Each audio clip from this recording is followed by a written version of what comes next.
성경 사무엘하 19장 24절 이하에는 무비보셋의 지혜에 대해서 말씀을 하고 있습니다. 어떻게 해서 이런 일이 있었는가 하니 다윗은 자기가 왕이 되고 나서 자기의 친구, 생명의 언약을 맺은 친구 요나단의 자녀들이 혹시 살아있는 자가 있는가 해서 찾아보았더니 절뚝발이인 무비보셋이 살아있었습니다. 요나단에게 유일하게 하나 있는 아들이었던 것입니다.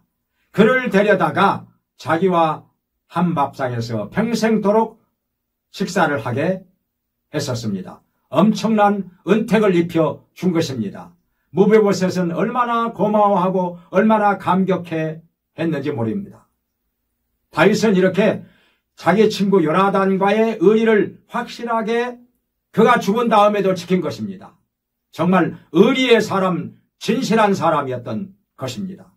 그런데 이런 일이 일어났습니다. 요나단이 자기 아들 압살롬이 쿠데타를 일으켜서 자기 아버지를 죽이고 자기가 왕이 되겠노라고 하는 것이었습니다. 다윗은 눈물을 흘리며 맨발로 도망을 갔습니다. 따르는 사람도 적었습니다. 그런데 바로 그때 무비보셋의 사환인 시바가 먹을 것을 나귀에다가 잔뜩 실어가지고 다윗을 찾아왔습니다. 배가 고플 때 이것을 드시옵소서. 얼마나 고마운 일이었습니까?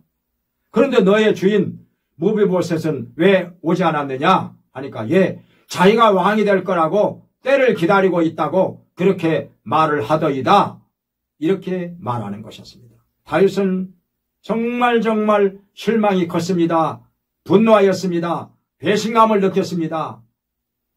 그럴 줄 몰랐는데 무비보셋이 그런 사람이 아니라고 생각을 했었는데 그러나 본인을 만나가지고 확인할 기회도 없고 도망가기 바쁜데 어떻게 합니까?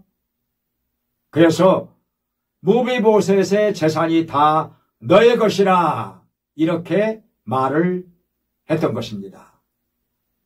그러고 나서 다시 다윗이 전쟁에서 이기고 왕궁으로 돌아오는데 무비보셋이 다윗 왕을 마중 나왔습니다. 수염도 깎지 않고 손톱 발톱도 깎지 않고 옷도 세탁하지 않고 지저분한 상태에서 너 왜 그때 오지 않았느냐 이렇게 물었더니 저는 절뚝발이인지라 나귀를 타지 않으면 아무데도 갈 수가 없습니다. 그런데 저의 종 시바가 저를 속이고 왕에게 저를 참소하고 모함을 하였습니다. 그제서야 다윗은 진실을 알게 되었던 것입니다. 아무리 지혜로운 다윗이라 할지라도 시바가 이렇게 감쪽같이 속일 때 속을 수밖에 없었던 것입니다. 시바는 정말 능력은 있는 사람입니다. 아들이 15이나 되고 종들이 20이나 되고 그러나 진실한 사람은 아니었던 것입니다. 아주 거짓말하는 아주 악한 사람이었던 것입니다. 이 세상에는 오늘날 이런 사람이 정말 많습니다. 얼마나 거짓말이 많은지, 얼마나 사기꾼이 많은지, 다른 사람들을 속이고 자기의 이익을 취하는 사람들이 이렇게 많은데 정말 분별하기가 어렵습니다. 더군다나 마귀가 역사하면은 미혹이 돼가지고 분별이 안 됩니다. 미혹이 되면은 거짓말만 믿습니다. 그리고 진실은 듣지 않습니다. 불행한 일입니다. 그런데 다윗이 나중에 돌아왔을 때 무비보셋의 진실을 확인하고 나서 다윗은 무비보셋의 재산을 다시금 돌려주는데 시바와 재산을 나눠 가지라 이렇게 말을 합니다.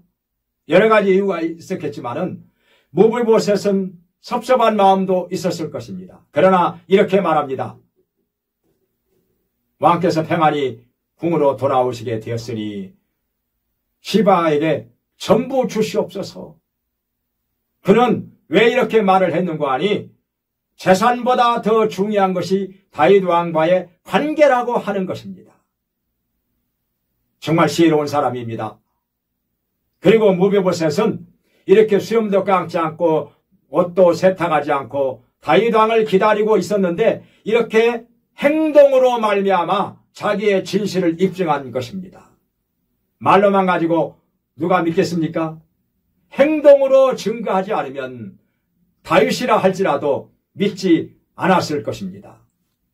그래서 무비보셋은 말로만 증거하지 않고 자기의 행동으로 진실을 증거하는 지혜로운 사람이었던 것입니다.